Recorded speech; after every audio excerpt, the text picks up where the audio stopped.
that I await. From dawn to setting sun, your greatness I'll proclaim. Your glory far exceeds all human thought. So with each breath I'll bless your name, oh God.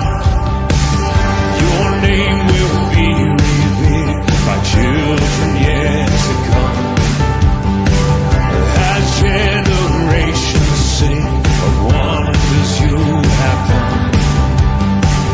Your strong and mighty deeds are always near.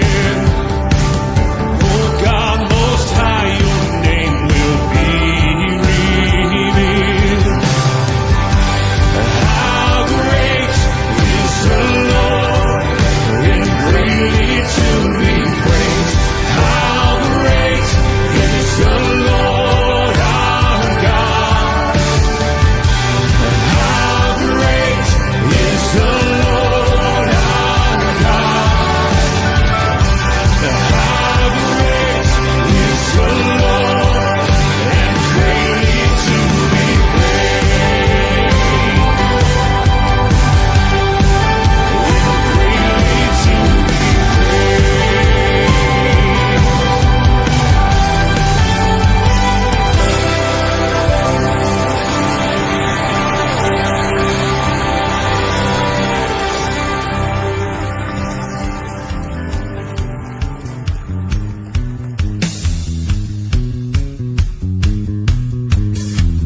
bless your name, oh God, each day that I awake. From dawn to setting sun, your greatness I'll proclaim. Your glory far exceeds all human thought. So with each breath I'll bless your name, oh God. Your name will be revered by children yet to come, as generations sing of wonders you have done. Your strong and mighty deeds are always near. Oh God, most high, your name will be revered.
At sa inyo, tunay nga po na kung wala ka, ay wala kaming kayang gawin. At ang lahat ng ito, Panginoon, ay para lamang po sa inyo, O Diyos. Hallelujah, Jesus. Purihin ka, Panginoong Jesus. Hallelujah. Sa'yo po ang pinakamataas sa paborito pagsamba. Ikaw po nawa ang malugod sa aming buhay na ito. Ang sa mga awitin at gagawin namin sa mga oras nito, Panginoon. Patuloy kang maghagi sa aming puso, sa aming isipan, Panginoon Jesus. Hallelujah, Jesus. Salamat. Salamat, Panginoon.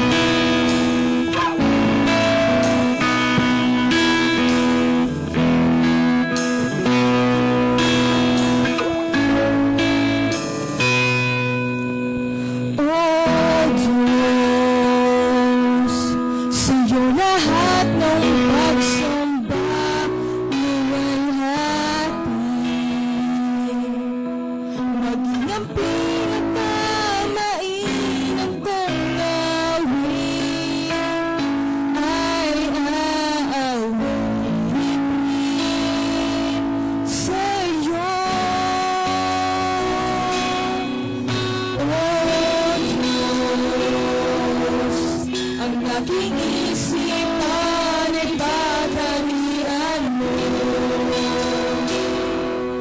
at sa aking puso ay hindi na maglaho, tanging pag-ibig sa'yo. Ano pa bang maihandog ko sa buhay ko nang galing sa'yo? Kung ano man sa sandaling itong tangan at mga bagay na tinuring kong yaman, ito'y hindi pa rin sapat sa alay na sa'yo.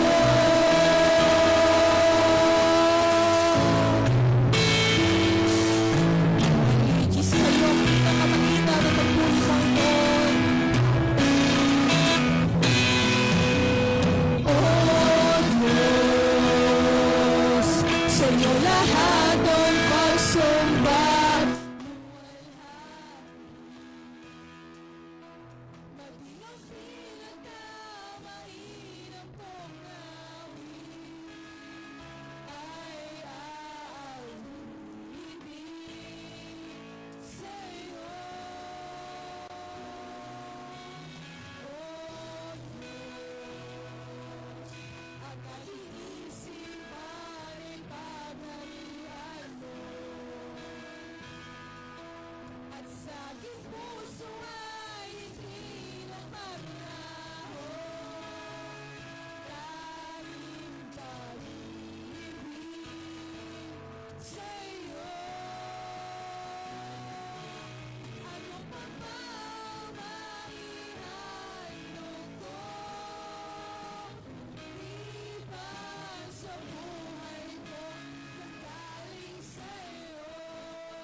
aming buhay ay alay sa iyo.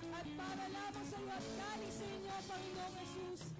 Kaya patuloy, O Diyos, na kami nagunawa ang aming pagsamba, ang aming pagluwalhati, ang aming pasalamat na tanging sa iyo lamang, Panginoon. Hallelujah, Jesus, name ka, Panginoon. Ano pa ba ang naihandog ko? Iwan sa buhay ko na galing sa iyo. Kung ano man sasabi, ito tayan. At mga bagay na iyong ko yaman. Ito'y hindi palisapan sa alay na nararapan. Ano pa ba ang maihandog ko? Iwan sa buhay ko nanggaling sa iyo. Kung ano man sasabi, ito'y dagat at mga bagay yaman. Ito'y hindi palisapan sa alay na nararapan. Ito'y hindi palisapan sa alay na nararapan. Ito'y hindi palisapan kahit iaray ang lahat sa'yo.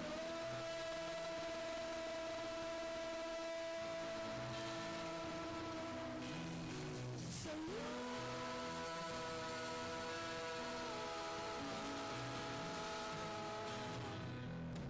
Sa'yo.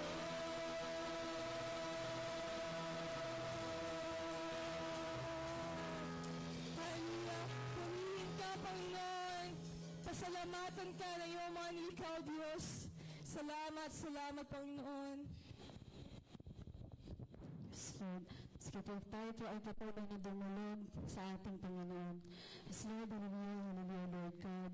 Salamat po, O Lord, sa araw na ito, sa pagkakataon po na ito na kami po ay malayang nakakapagpuri at nakakasamba sa inyo, Lord God.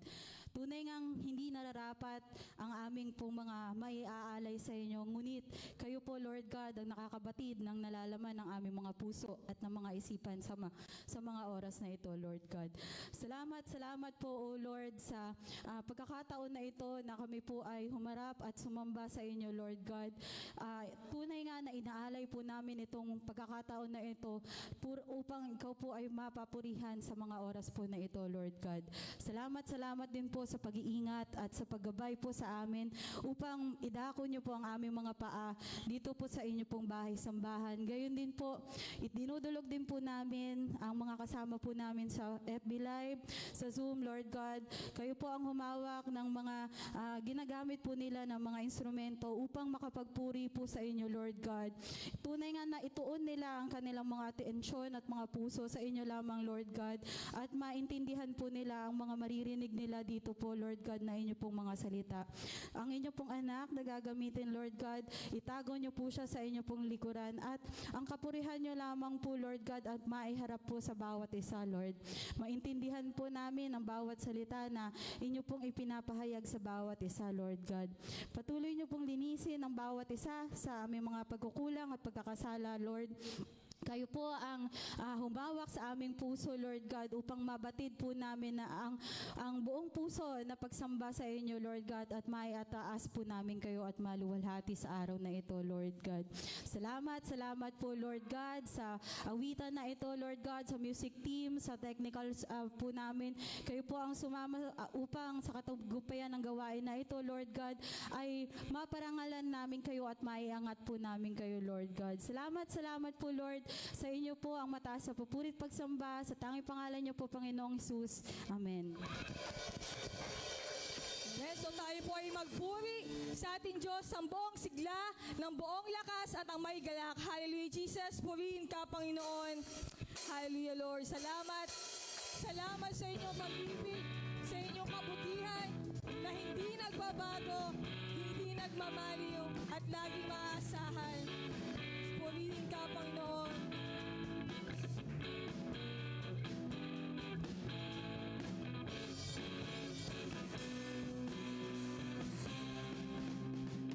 Silang umawit sa saliw ng tugtugan, umitak sumayaw at tayo'y maglundagan. Siya'y sambahin ng buong kalakasan, ating isigaw ang kanyang kabutihan.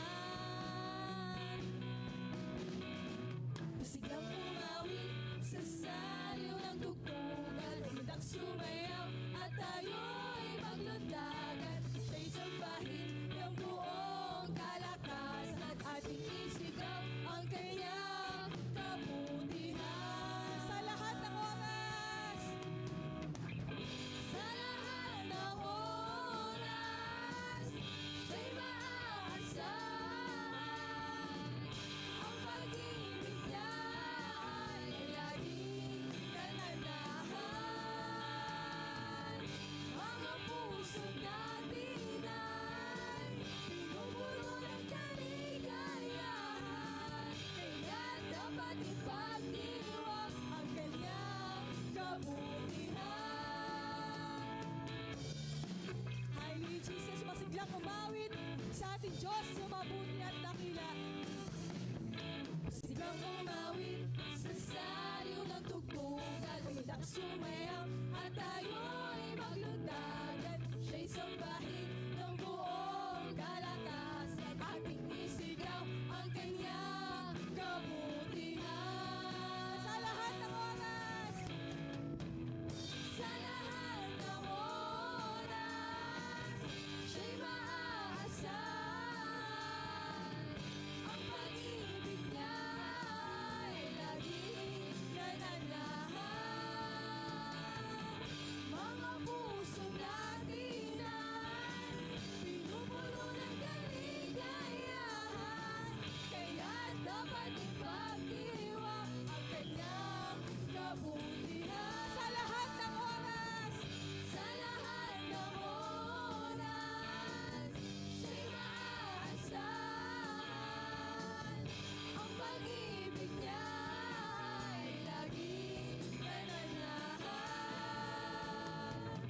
Mga puso natin ay pinupuno ng kaligayahan, kaya dapat ipagdiwang ang kanyang kabutihan. Highly Jesus, wala na lang ibang katulad mo, Panginoon. Ikaw lamang, O Diyos. Kaya dapat mapurihin at sambahin ang iyong mga nilikha, O Diyos. Highly Jesus. Wala na ngang ibang katulad mo. Ibang katulad mo. Nahihigit pa sa'yo. Ikaw ang Diyos ng pagkailanman, ang may likha ng lupa at kalangitan. Wala na ngang ibang katulad mo. Minsan pa wala nang ibang katulad mo, Panginoon. Wala na ngang ibang katulad mo. Wala na ngang ibang katulad mo. Wala na ngang ibang nahihigit pa sa'yo. Ikaw ang Diyos ng pagkailanman, ang may likha ng lupa at kalangitan. Wala na ngang ibang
Sa puso ko, ikaw lamang ang maghari at manahan, ang siyang sumakop sa aking kalooban.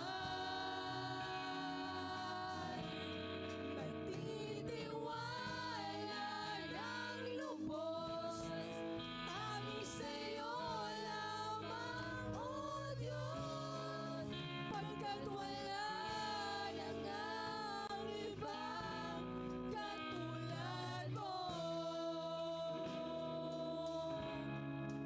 Pagkat wala na ngang ibang katulad mo. Pagkat wala na ngang ibang katulad mo.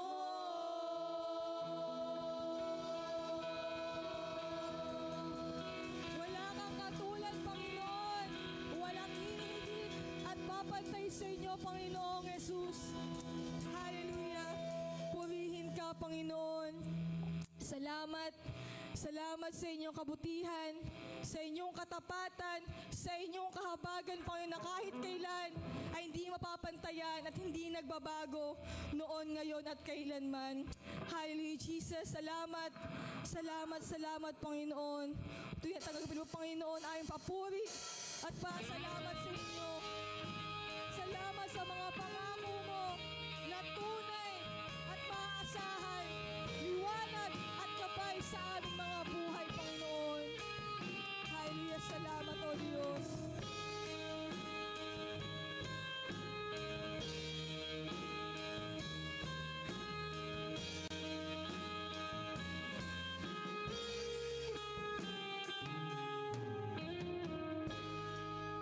Sa'yo umaasa, kaibigang tapat at sandigan.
Salamat.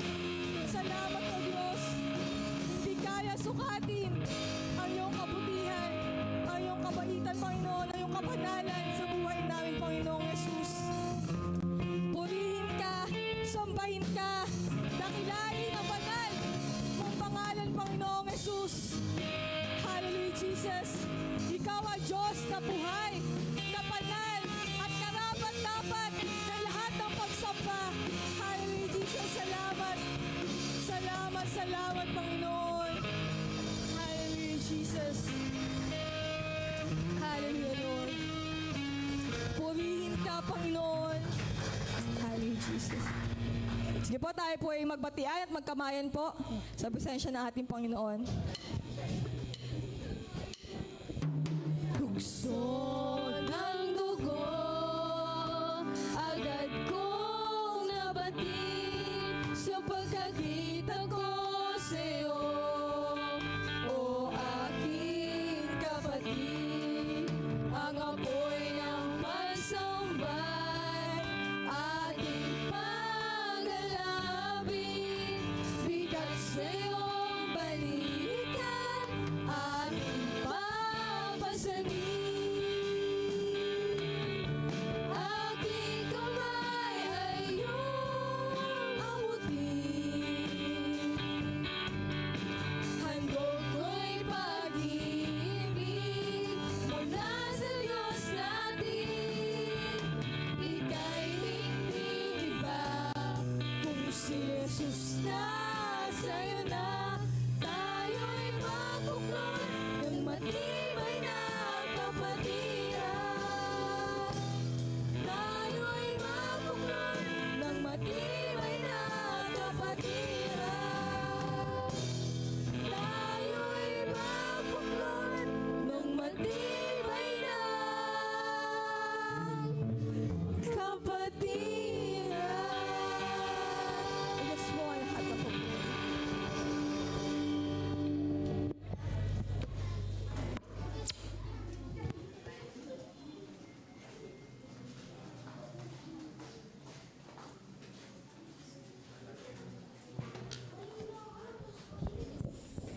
Magandang umaga po sa bawat isa. Tayo po'y dadako sa pagbabasa ng salita ang teksto sa oras na ito.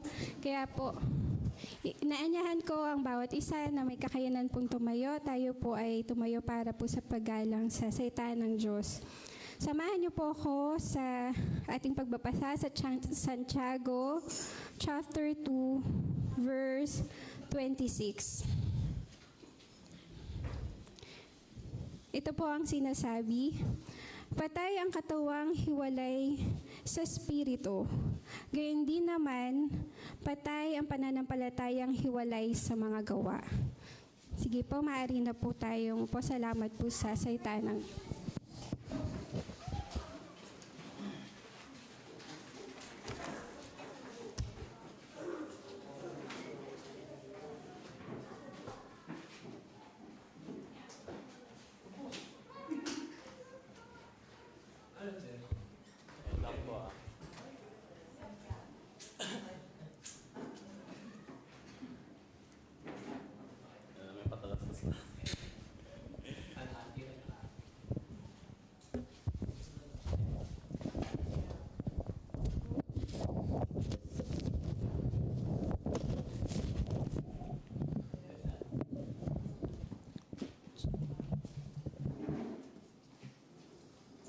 Check. Ayan po.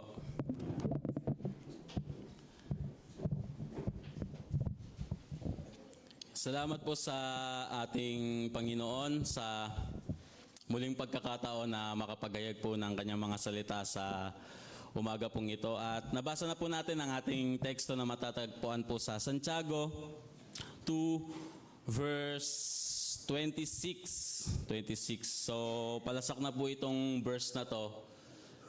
Lalo na sa ating mga Kristiyano, patay ang pananampalatayang walang kalakip na gawa. Ito yung medyo issue sa lahat ng religion. Lahat ng religion, ito yung pinaka-issue dahil lahat naman ng religion is required ng gawa. Parang ang tahimik ng ano no? Ewan ko, hindi na parang ng tahimik lang. Ayun.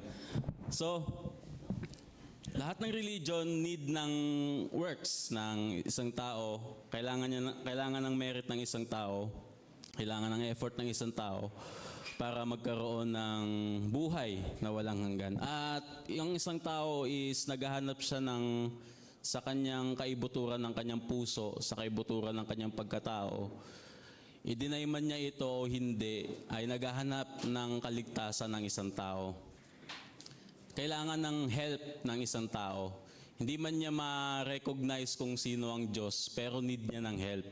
Need niya ng kaligtasan. So, itong Santiago is sulat ni Santiago, half-brother ni Jesus Christ. At ang purpose ng letter na to is palalahanan yung mga nag-split na kapatiran. Sinasabi nga, ito daw yung 12 tribes na nag-split sa iba't ibang dako ng mundo.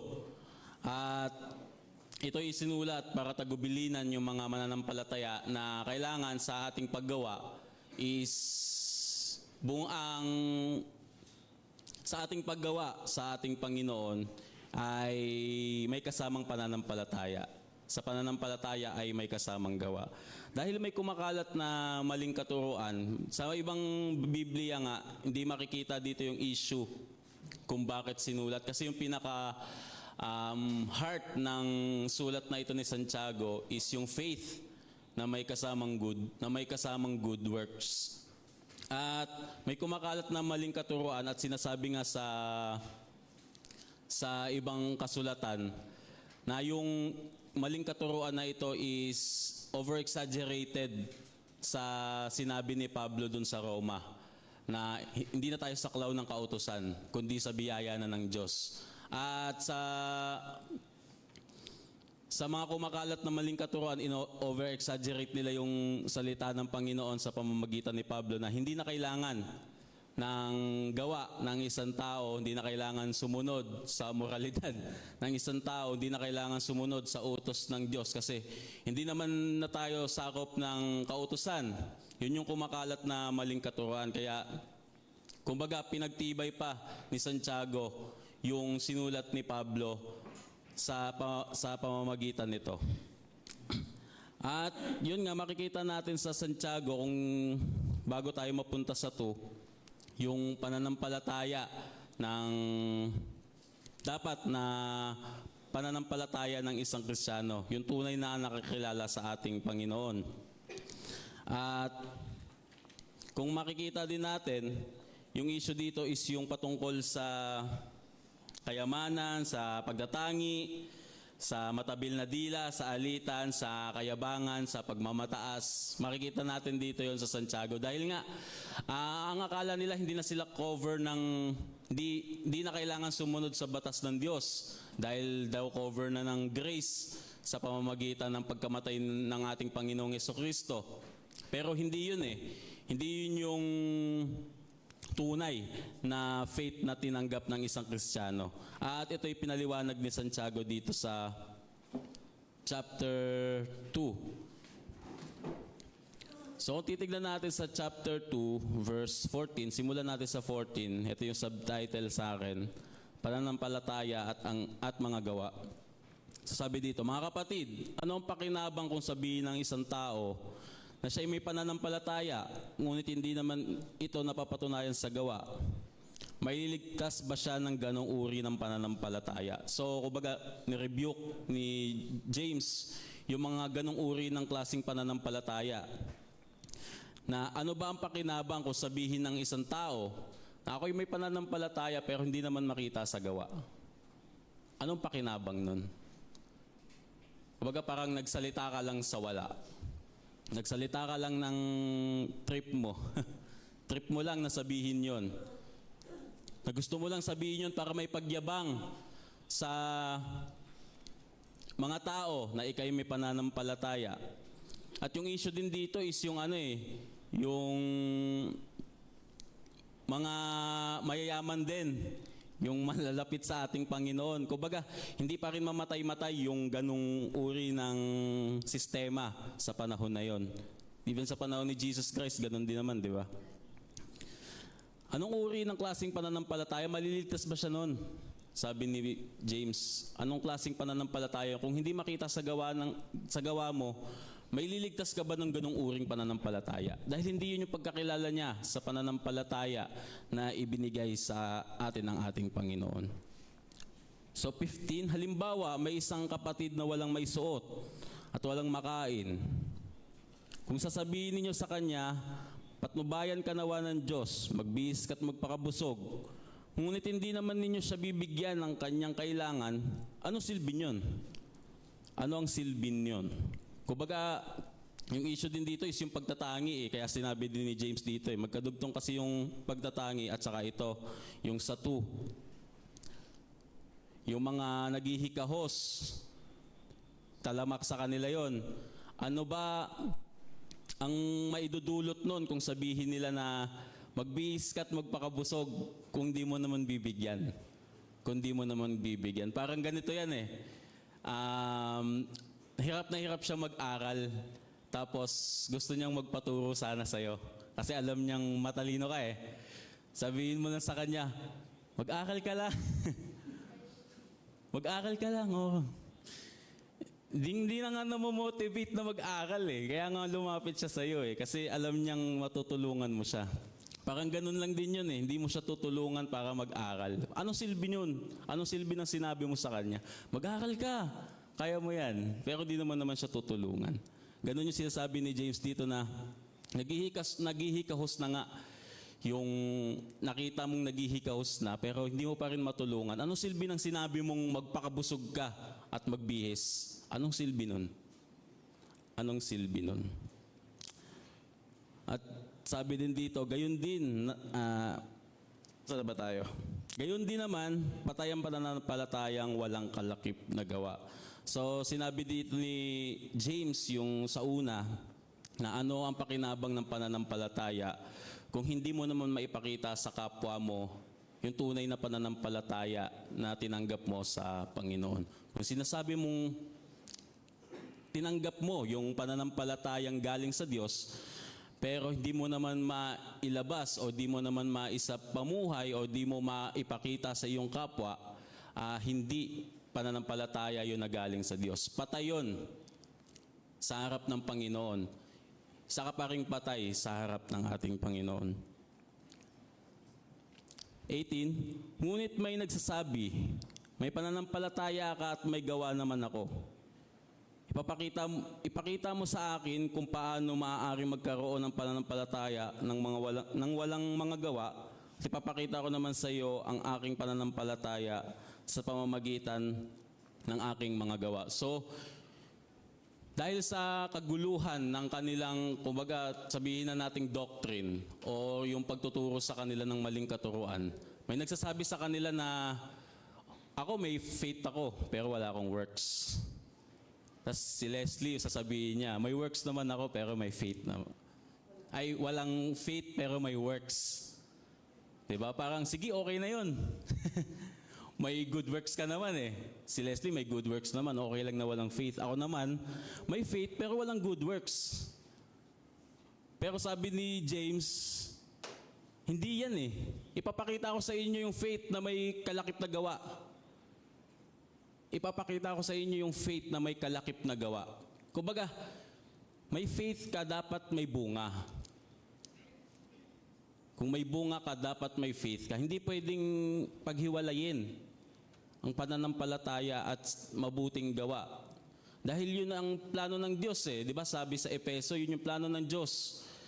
Tayo'y nilikha niya para sa mabubuting bagay na kanyang sinulat na nung di pa tayo nabubuhay. Sa simula pa lang sinulat na ng Diyos kung ano yung mabubuting gawa, kung ano yung mabubuting gawa na ating gagawin para sa kanyang kapurihan.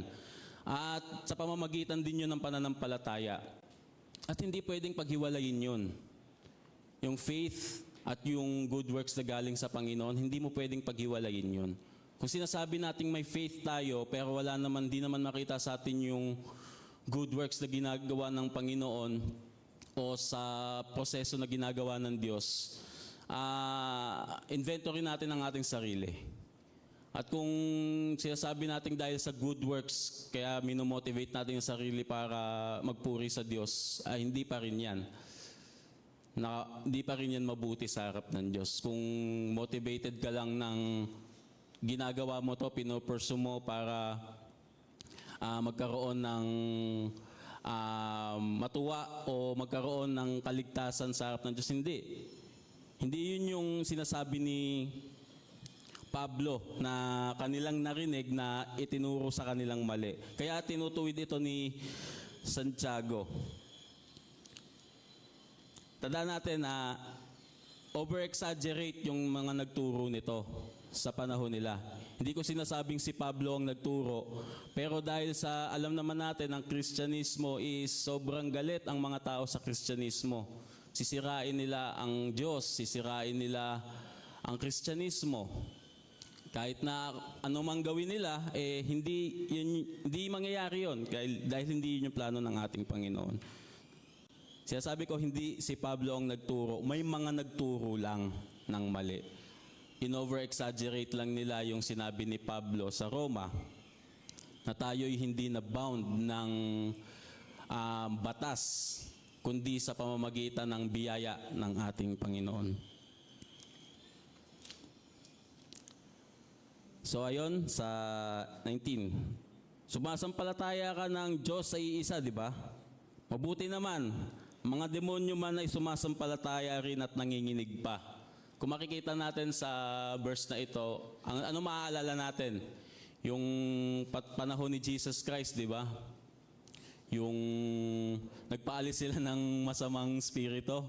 Tapos ang Panginoong Hesus, kilala ko, sabi ng demonyo. Kayo, hindi ko kayo kilala, kaya sila yung binanata ng demonyo eh. 'Di ba? Kumbaga, alam nila ang Diyos ay iisa. Alam nila kung sino ang Diyos. Alam nila kung sino ang Diyos. Pinakilala sa kanila kung sino ang Panginoon. At dinugtong nga nito ni James, isa kang hangal. Nais mo bang patunayan ko sa iyo na walang kabuluhan ng pananampalatayang walang kasamang gawa?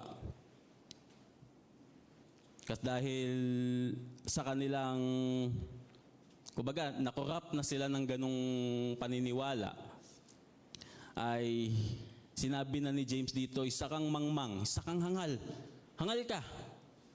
Kumbaga, hindi niya na matiis yung nakikita niya. Isa kang hangal. May pananampalataya ka pero wala kang gawa. Paano yun? Paano yun?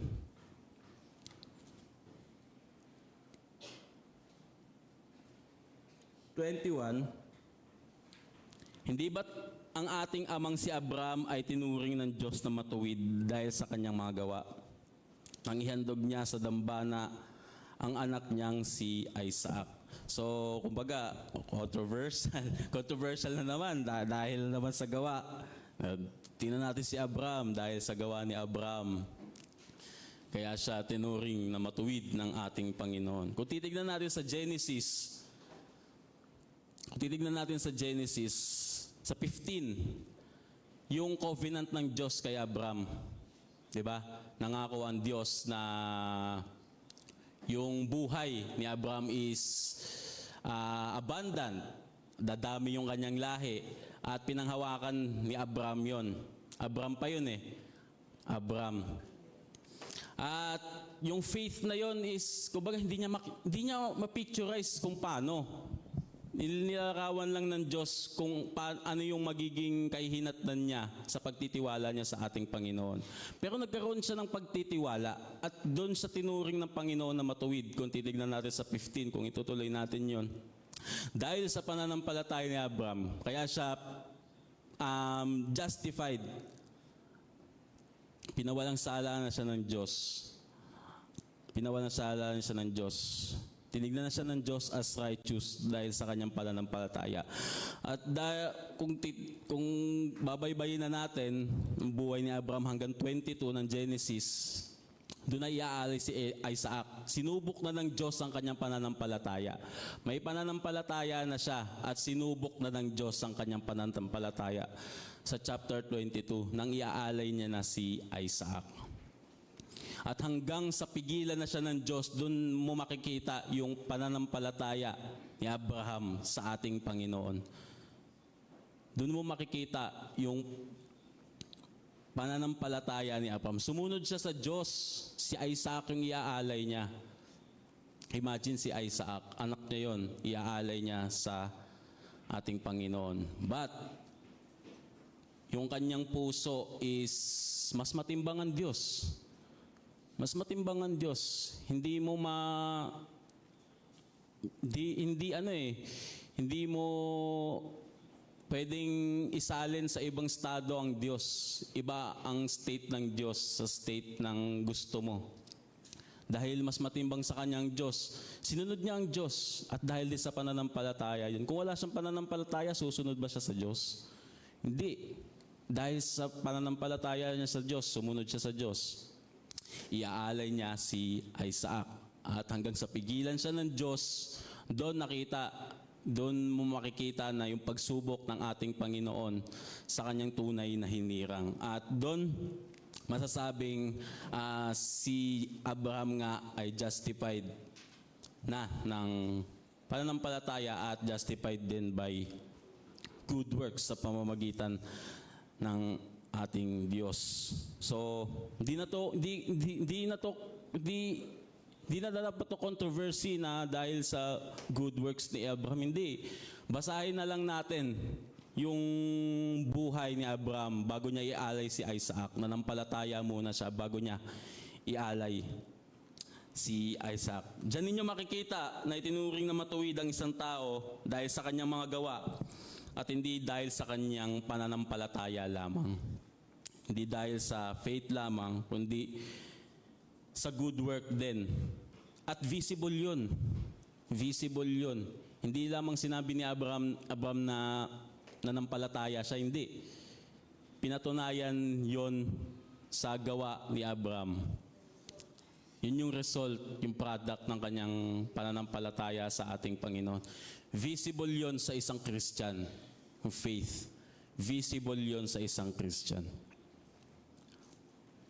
At natupad ang sinasabi ng kasulatan. Si Abraham ay sumampalataya sa Diyos at dahil dito, siya itinuring ng Diyos bilang matuwid at tinawag siyang kaibigan ng Diyos. So, 24, dyan ninyo makikita na itinuturing na matuwid ang isang tao dahil sa kanyang mga gawa at hindi sa pananampalataya lamang. At nag-example pa si James dito, hindi lamang si Abraham, kundi si Rahab din. Ang babaeng nagbebenta ng aliw. Kung titignan natin sa Joshua, sa Book of Joshua, yung nagpadala ng spiya si Joshua, 2 spiya, at para manmanan yung Jericho, dahil sasakupin na nila kurubkubin nila yung Jericho. At kung titignan natin si Rahab, tinago niya yung 2 spies, di ba? Nagtago yung 2 spiya doon sa bahay ni Rahab. At nung hahanapin na ng mga opisyal, hindi niya nilabas yung 2 spiya. At kumbaga nilinlang pa niya yung 2 spiya. At pagtapos nun, kinausap ni Rahab yung 2 spiya. Sabi ni Rahab doon, kilala ko yung Diyos nyo. Narinig namin na kukubkubin na ninyong itong Jericho. Kung titignan natin yung Book of Joshua na yun, sa 2. Narinig niya kung sino ang Diyos. Hindi man literal na narinig niya sa tenga niya o narinig niya nagpakita sa kanya ang Diyos. Hindi man literal, kundi nabalitaan niya kung paano gumalaw ang Diyos sa bansang Israel noong panahon nila. Nabalitaan niya kung paano natuyo ang lupang pula, ang dagat na pula, lupang pula. Lupa naman yung dinaanan nila yun. Nilusot talaga dagat na pula, kung paano natuyo yung dagat na pula habang tatawid sila. Diba? Kung paano niligtas ng Diyos yung bansang Israel sa mga kaaway. Nanginig sila sa takot at sa paggalang din. Dahil ito pala ang Diyos ng Israel. Ito pala ang Diyos ng Israel. Ang hirap pala kalaban dito. Na-acknowledge nila yung lakas, yung kapangyarihan ng Diyos. Kaya kinausap ni Rahab yung dalawang espiya. Diba? At sabi, iligtas mo ako at yung pamilya ko. Yung pamilya ko. Makikita natin dito. Kumbaga nauna niya nabalitaan bago niya itago yung dalawang espiya. Nabalitaan niya muna na itong Diyos na to ng Israel is matindi. Makapangyarihan to. Hindi to basta-basta. Hindi to basta-basta. Kaya nung nagtago sa kanya yung dalawang espiya ng Israel, agad-agad niyang tinago. Agad-agad niyang tinago. Kumbaga, yun yung gawa para sa kabutihan eh. Gawa para sa kabutihan. Ginawa niya kung ano yung mabuti. Dahil alam niyang lingkod ng Diyos yun. Mga lingkod ng Diyos yun. Tinago niya. Ayaw niyang mapahamak yung dalawang yun kasi hinahanap na. At yung product na yon hindi dahil sa mabuti siyang tao, kundi narinig niya kung sino yung Diyos ng dalawang yun. Narinig niya kung sino yung Diyos ng dalawang yun. Nagkaroon siya ng takot na itong Diyos ng dalawang to is matindi. Matindi kaya yung product ng kanyang gawa is base sa kanyang pananampalataya. Nabalitaan niya yung Diyos ng Israel is matindi. Kaya naniwala siya. Naniwala siya doon. At alam niyang ililigtas din siya doon. Kung titignan natin, si Rahab lang yung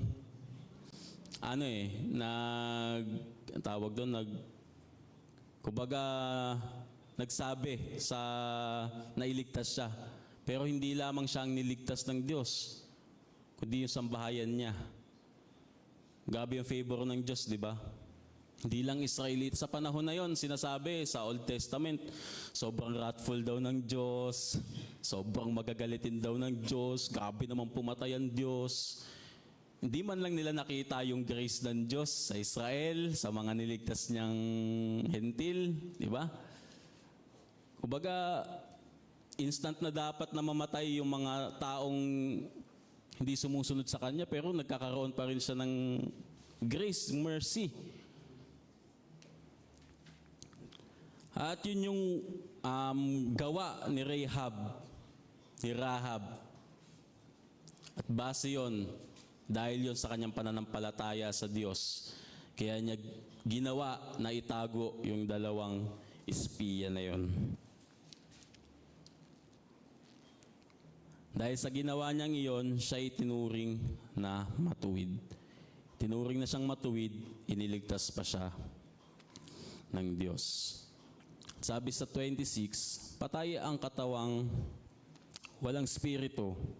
Gayon din naman, patay ang pananampalatayang walang gawa.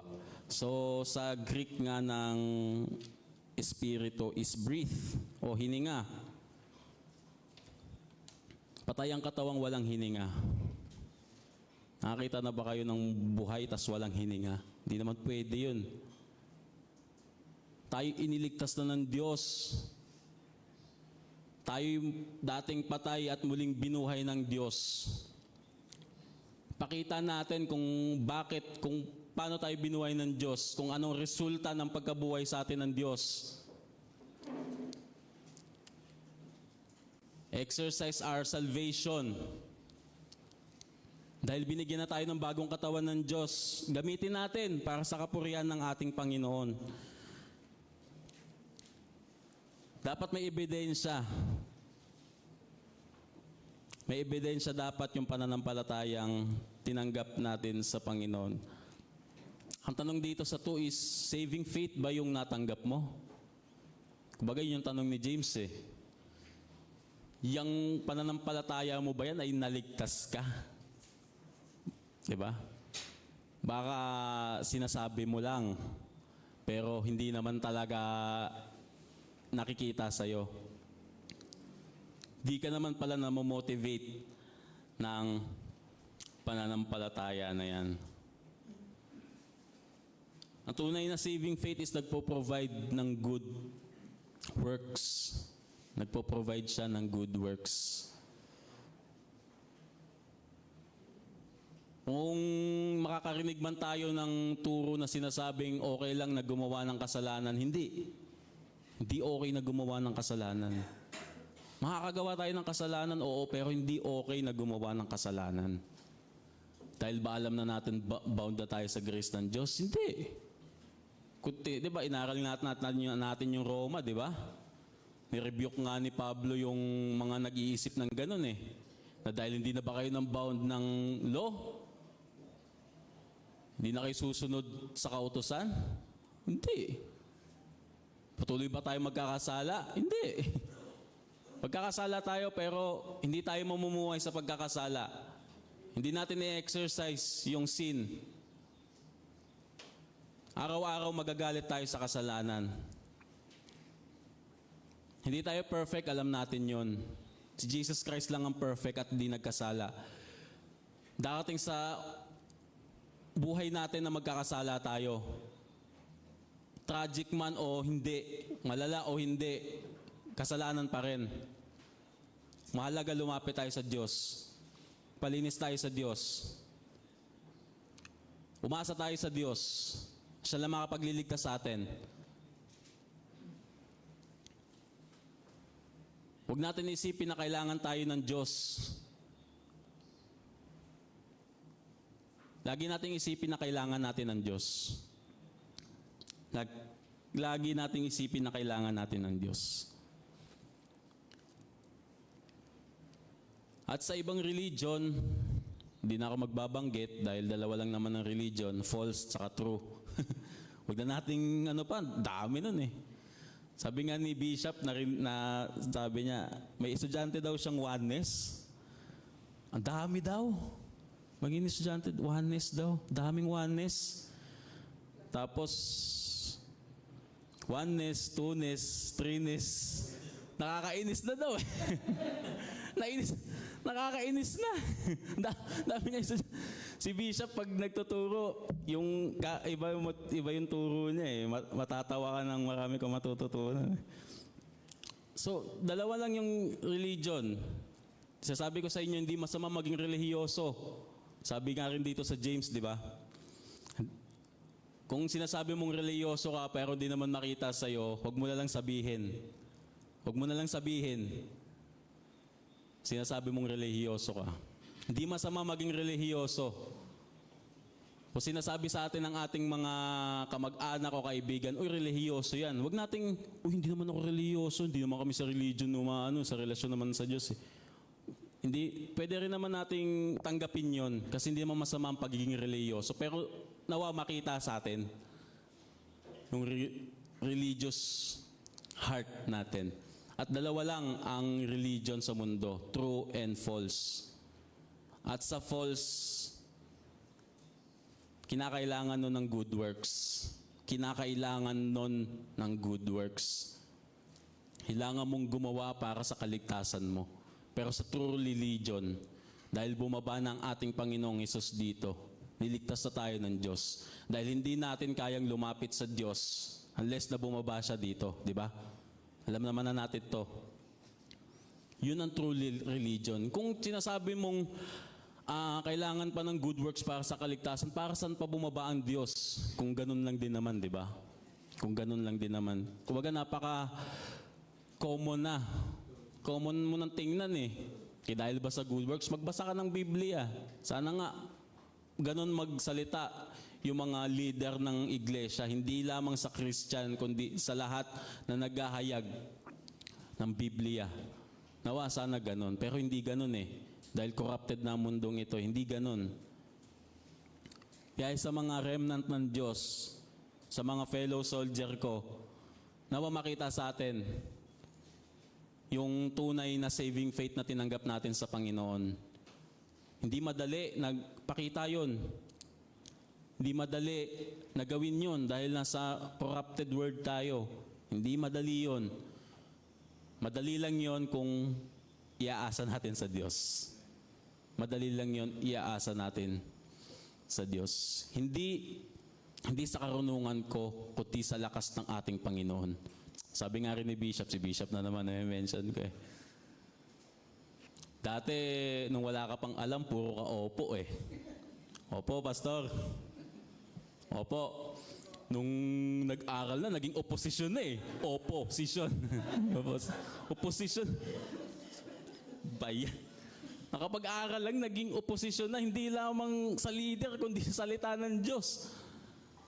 Sa leader, medyo ano pa eh, kaya open, mamasahe pa yan. Pero pag in-post mo ng salita ng Diyos, nako, di ka na makakapalanab. Baka kidlatan ka dyan. Pero dahil sa mercy pa rin, di ba? Hindi mo mangyayari. Hindi naman siguro mangyayari. Pero sa kaalaman natin, di ba? Sa kaalaman natin, lahat na tayo dito nag-aaral. Halos ilang porsyento na nag-aaral dito. Nawa, hindi yan yung maging sandigan natin, kundi salita pa rin ng Diyos. Huwag natin itabi yung ating sarili sa ating leader o sa ating mataas na mananampalataya, kundi sa salita ng Diyos. Dahil yan, naglilin din sa salita ng Diyos. Ikaw, as individual, as tayo na individual, maglin tayo sa salita ng Diyos. Maglin tayo sa salita ng Diyos. Hindi tayo sa tao maglin, kundi sa salita ng Diyos. Itabi natin ang ating sarili sa salita ng Diyos. Hindi naman natin sila i-meditate eh. Hindi yung taong i-meditate natin, kundi salita ng Diyos. Huwag mong titigan yung leader mo o yung taong, magiging inspirasyon sa iyo yan. Pero hindi yan na makapagliligtas sa iyo. Tandaan natin, hindi natin kayang iligtas ang isa't isa, kundi sa pamamagitan pa rin ng ating Panginoong Diyos na namatay para sa ating mga kasalanan. At yun, evidence ng saving faith is dapat makita sa atin. Hindi dahil sa ating mga good works kaya tayo nagka-faith, kundi dahil sa faith kaya tayo nagkaroon ng good works. Hindi nagbangga si Pablo at saka si James dito, kundi pinagtibay pa ni James yung sinabi ni Pablo na dahil sa pananampalataya, ikaw ay pinawalang sala na ng Diyos. At dahil pinawalang sala ka na ng Diyos, gagawin mo na kung ano yung kapurihan para sa ating Panginoon. At yun lamang po ang salita ng Diyos. Tayo po'y manalangin. Aming Ama, salamat sa mga salita mo, Panginoon, na aming pong sandigan. Patuloy na ikaw ang humawak sa aming puso't isip, Panginoon, na may rely sa inyo pong mga salita. Patuloy na iuwi mo kami lagi, Panginoon, sa inyo pong presensya. At patuloy na saktan mo kami, Panginoon, ng inyo pong mga salita. Ikaw, Panginoon, ang humawak sa aming puso't isip na sa inyo po umasa, na sa inyo po sumandal, Panginoon. Maraming salamat, Panginoon, at patuloy na tinataas po namin ang lahat ng aming pangangailangan sa inyo. Dahil patuloy na ikaw lamang pong nakakaalam nito. Maraming pong salamat muli. Ikaw ang maitaas sa pangalan ni Jesus. Amen.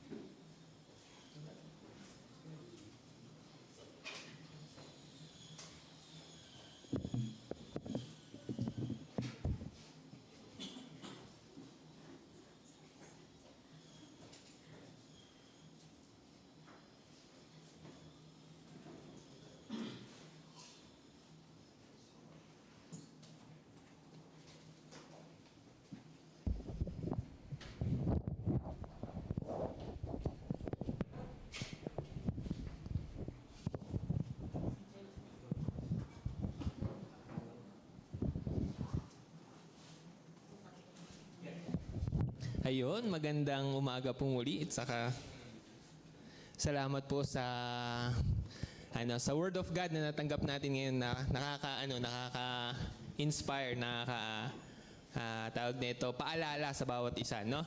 So, ayun, bago ang lahat, gusto ko muna pong batiin yung mga kapatid natin sa lahat ng platform, sa Zoom at saka sa Facebook Live.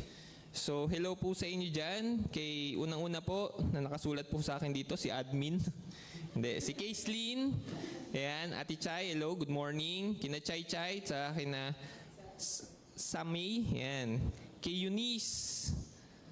Ayan, tapos kay Sister Lina, hello po. Good morning po. Ay, good afternoon ba doon? Good morning din, okay. kay Sister Marian, ayan. Sa mga kapatid po namin dyan sa Pangasinan, magandang umaga po sa inyo, kina Mama, kina Kenneth, kina Papa. Kay Kuya Ramil, hello po.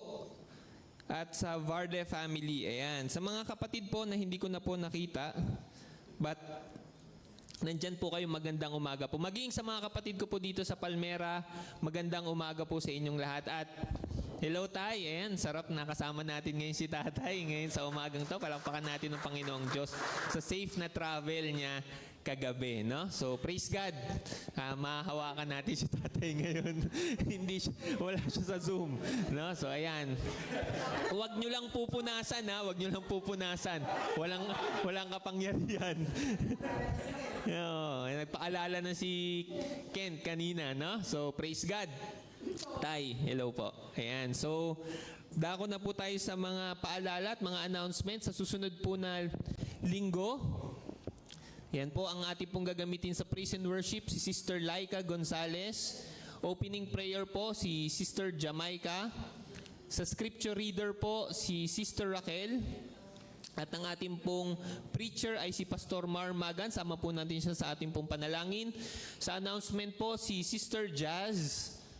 At sa offertory po, si Kuya Jans. At sa closing prayer po ay si Sister Lina Lozada. Sa mga kapatid ko po na nakasulat po dyan na hindi po available, baka meron po kayong mga schedule, please remind yung ating nasa program committee, si Nanay at yung ating pong mga kapatid para po may adjust po yung ating schedule. Ayan.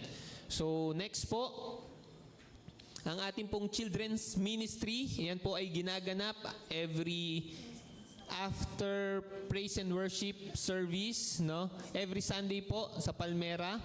At pagka naman po kami po ay nasa Pangasinan, every fourth ay meron din pong children doon. Sa mga kapatid ko po na may gusto pong sumama ng mga children, pakisabihan lang po yung mga teachers. Ayan, dumadami na yung mga bata, no? Grabe. Praise God. So ating pong youth ministry, yan, every Sunday po ito after lunch. So sa mga kapatid ko po na gusto sumama sa Zoom, please inform us earlier para po makapagbukas po kami ng Zoom, no? Especially po yung mga hindi po nakaka-attend ng mga kabataan. At General Youth Fellowship po every third Sunday after lunch din po ito. Next. Yan, sa atin naman pong prayer meeting, ang ating pong mga gagamitin po dyan sa ating pong worship ay si Sister Hannah. Sa opening prayer po ay si Kuya Michael Ragunton. Sa ating pong exhorter, si Sister Laika Gonzalez. Sama din po natin siya sa ating pong panalangin. Prayer for the nation, Sister Jamaica. Prayer for the church, Sister Raquel. At sa special request po si Kuya Gideon. At sa ating pong closing prayer ay si Kuya Nelson Capalis. Again, please remind again yung ating mga program committee pagka hindi po kayo available. Yan, next. Yan, GWIM Christ Alone sa mga kapatid po natin na Christ Alone sa Oman. Ito po yung kanila pong ito po yung mga gawain po doon. Prayer meeting po every Monday, 1 a.m. Ito po ay Philippine time, kaya po ito ay madaling araw. Sa mga gising po, please join them. And Bible study po every Wednesday, 1 a.m. at worship service po every Friday, 2 p.m. Yan. Next po. Atin naman pong women's ministry, General Fellowship po, Zoom po ito, second Saturday, 8 to 9 p.m. Women's Fellowship, face-to-face po ito, first and third Sunday, 2:30 p.m. At Women's Fellowship po sa Pangasinan, every fourth Sunday, pagkatapos po ng gawain doon. And Women's Fellowship po sa Oman, third Thursday, 1:00 po ng madaling araw. Ayan. At hermeneutics po sa Oman, ito po ay pag-aaral po at para matutunan po natin how to interpret the Bible. Every Friday po ito, online, face-to-face, 9 p.m. to 10 p.m. Oman time and 1 a.m. to 2 a.m. Philippine time. Saturday po ito. Ayan. Old Testament survey. Ayan, every Sunday po, nagtuturo po si Nanay. Every Sunday po, 3 to 5 p.m. po. Ayan po. Sa mga, open pa po ba ito, Nay? Para sa mga gusto pang umatid, open na open. Napakasarap naman ng school na to. Ayan, nasa judge na daw sila. Kaya bilisan nyo, baka mahusgahan kayo pag... hindi. Judge, book yon book. Oh, sige. Sige, next. Anniversary na po ng ating pong Pangasinan sa darating pong September 22. Ayan. Praise God sa mga kapatid po namin dyan sa Pangasinan. Papunta po kami dyan. No? September 22, 2024, face-to-face po ito. No? So, ayun. May Zoom pa rin po ito. No? So, pa-check na lang din. Doon para sa mga kapatid namin na hindi po namin makasama, papunta po doon. Ayan. Next. Financial report po. Ayan. Praise God. Palakpakan po natin yung ating pong Panginoon sa continuous provision po sa ating pong church. Ayan po. Nakalagay po dyan 5,600 mahigit po. Ayan. Praise God. At ating pong mga birthday celebrants ngayong pong September 8 hanggang 14, Brother Nigel Maduro, September 11, at si Sister Christine Ogati, September 13. Pasama na lang po ito sa closing prayer po mamaya. May mga nagsiselebrate ba ng wedding anniversary? Wala? Wala si Kuya. Nakala ko wedding anniversary nila eh. Couple shirts. Ayan. So, walang wedding anniversary, no? Okay na. So, ayun, again, praise God at salamat po. Ayan po yung ating po mga announcement.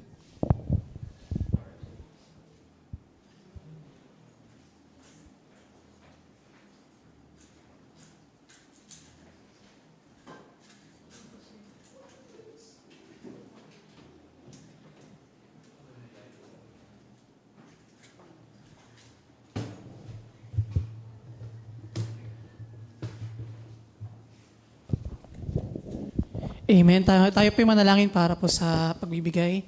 Hallelujah, Jesus. Amang banal mga pangyarihan sa lahat, sa Panginoon na si Jesus, kami po nagpapasalamat, O Diyos, sa napaka-buti na inyo po mga salita na patuloy Panginoon nagpapaalala, Panginoon, sa amin na sa amin pong pananampalataya ay nawa ay makita sa amin ang mga gawa.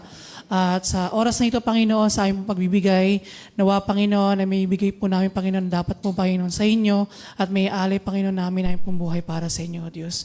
Kundi, Panginoon, sa mga kapatiran po namin na makapagbigay, patuloy niyo po, Panginoon, pagpalain at patuloy, Panginoon, na kayo pong Diyos, Panginoon, na mag-supply ng aming po mga pangangailangan, Panginoon, sa araw-araw at sa aming pong ito po yung magamit, Panginoon, sa inyo pong gawain, Panginoon. Ganun din po, Panginoon, sa aking po mga kapatiran na hindi po makapagbigay sa oras na ito. Patuloy, Panginoon, kayo pong Diyos na magbigay, Panginoon, sa kanilang pagkakita, upang patuloy, Panginoon, na sa susunod na pagbibigay, makapagbigay din po sila at may alay din po, Panginoon, sa nila ang kanilang po, Panginoon, mga pinagtrabahuan sa inyo, Diyos. Salamat, Panginoon. Patuloy niyo kami patawarin sa iyong mga nagawang pagkukulang, pagkakasala upang mga panalangin ito niyo po yung marinig. Salamat, O Diyos. Ito po sa mga dalangin.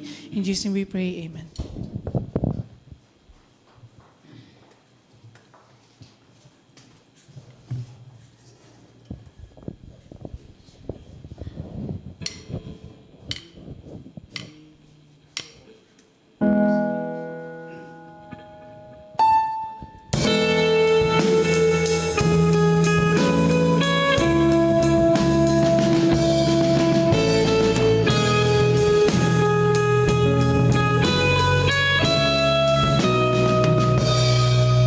Hear the thousands upon thousand roaring song, singing praises to the slaughtered Lamb of God. He is worthy. He is worthy. For His glory, He has purchased us with blood. All His people join the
Ang bawat isa po ay tumayo, tayo po ay dumulog sa Panginoon para po sa pangwakas na pananalangin.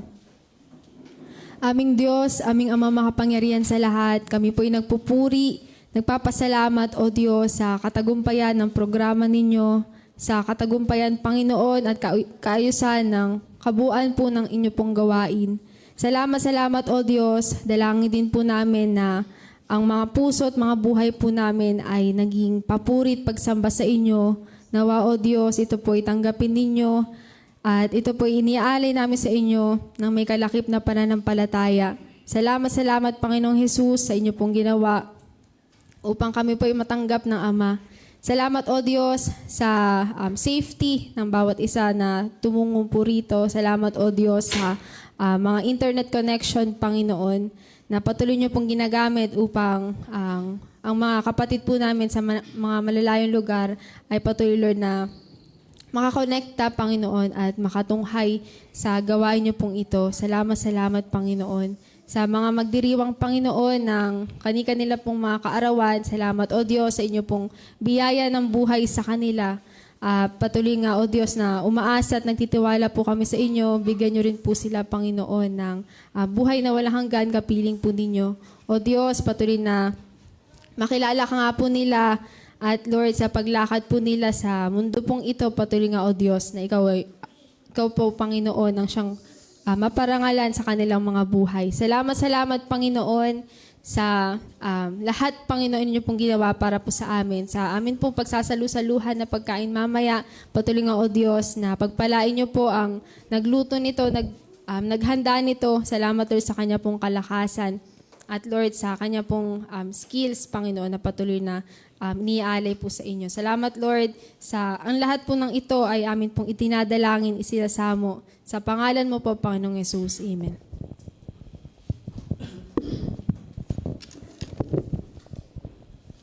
Sige, bago tayo sa benediction, atin mo nang awitin ang ating pong benediction song.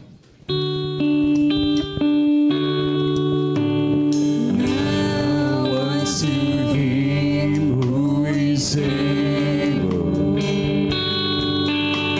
keep you from falling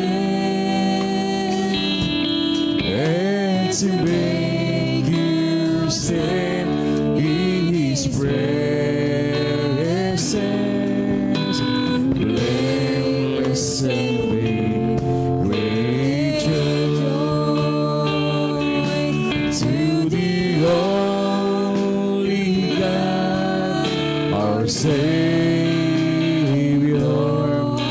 through Jesus Christ, our Lord, be the glory and the majesty,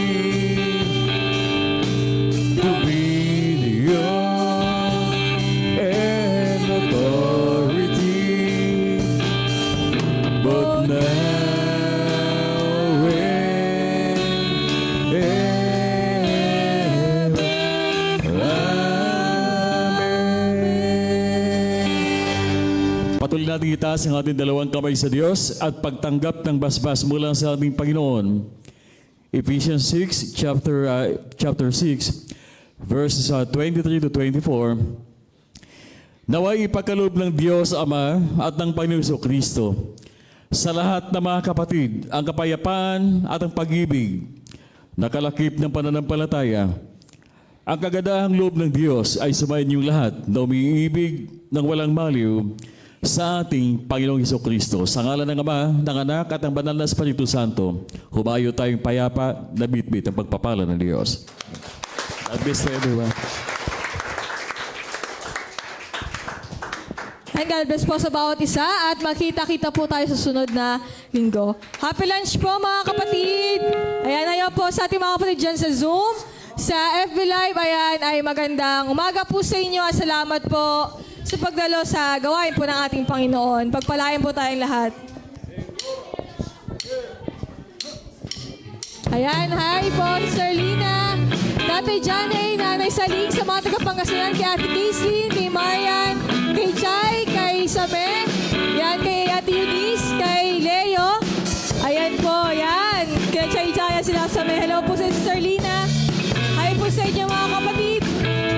na po kayo. Mag-ingat po kayo lagi.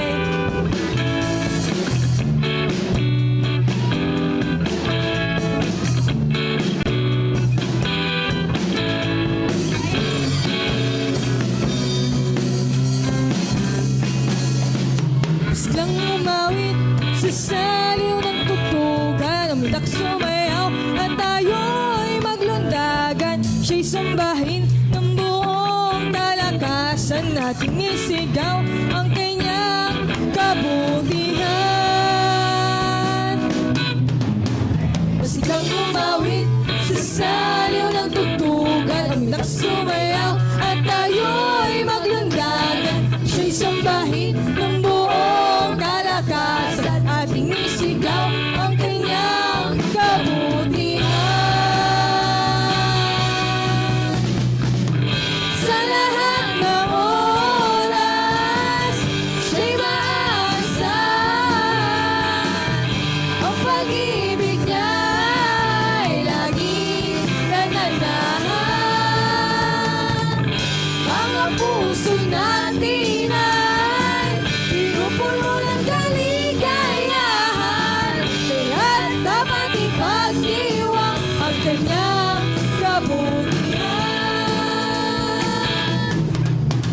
Siglang umawit sa saliw ng tugtugan, umitak sumayaw at tayo'y maglundagan. Siya'y sambahin ng buong kalakasan, ating isigaw ang kanyang kabutihan. Sa lahat ng oras, siya'y maaasahan. Ang pag-ibig niya ay laging nananahan.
siyang sumama